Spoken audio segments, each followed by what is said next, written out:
একটা সময় ছিল যখন বাংলাদেশের 3 ফরম্যাটে 5 নম্বর পজিশনে ব্যাটিং করতেন সাকিব আল হাসান। জেনুইন ব্যাটার, একই সাথে একজন জেনুইন বোলার হিসেবে সাকিবের কাছ থেকে বাংলাদেশ যে সার্ভিস আজীবন পেয়ে এসেছে, বিশ্বে এমন ধরনের ক্রিকেটার খুব কমই ছিলেন বা আছেন। ব্যাটিং অলরাউন্ডার বা বোলিং অলরাউন্ডার অনেক থাকলেও সাকিবের মতো প্রপার অলরাউন্ডার পাওয়া কঠিন ব্যাপার বটে। বাংলাদেশ টি-20 দলের নিয়মিত সদস্য অলরাউন্ডার শেখ মেহেদী হাসান। তবে সাকিবের ক্যাটাগরির জেনুইন অলরাউন্ডার নন, তিনি একজন বোলিং অলরাউন্ডার।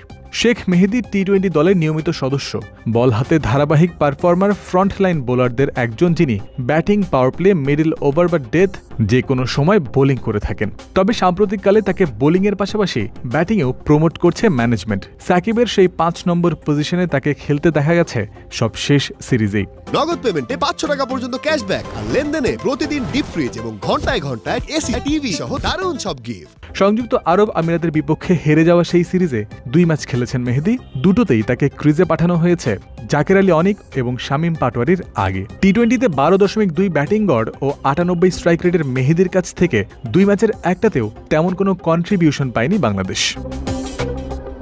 সিরিজের প্রথম টি-20 পারভেজ ইমনের সেঞ্চুরি ম্যাচে দারুণ একটা ভিত থাকা সত্ত্বেও 5 নম্বরে এসে 5 বল খেলে মেহেদী আউট হয়েছেন 2 রান করে। 1 ম্যাচ পর সিরিজ নির্ধারণী ম্যাচ আবার একাদশে এসে মেহেদী ব্যাটিং করলেন 5 নম্বরেই। 31 রানে 3 উইকেট হারানো বাংলাদেশ তার 9 বলে 2 রানের ইনিংসের পর আরও বিপদেই পড়েছিল। শেখ মেহেদী হাসান আগে বোলার, পরে ব্যাটার, এতদিন এটাই ছিল তার পরিচয়। তাকে সুযোগ দিতে গিয়ে পরের দিকে ব্যাটিং আসতে হচ্ছে জাকের আলী ও শামীমের মতো স্বীকৃত ব্যাটারের। একজন জেনুইন ব্যাটার যথার্থ সুযোগ পেলে তার ভালো করার সম্ভাবনাই বেশি থাকে। শামীম ও জাকেরের হিটিং এবিলিটি সম্পর্কেও ধারণা অনেকেরই আছে কম বেশি। যদিও এই 2 ব্যাটার যেটুকু আর যে কটা বল সবশেষ সিরিজের সুযোগ পেয়েছেন, তাতে যে খুব ভালো করে ফেলেছেন এমন নয়। শেষ ম্যাচে অনিকের মান বাঁচানো ওই ইনিংস বাদ দিলে বরং শামীম তুলনামূলক হতাশ করেছেন। তবে দিন শেষে চলে আসে সেই কথাটাই, একজন জেনুইন ব্যাটার যথার্থ সুযোগ পেলে তার ভালো করার সম্ভাবনাটাই বেশি থাকে।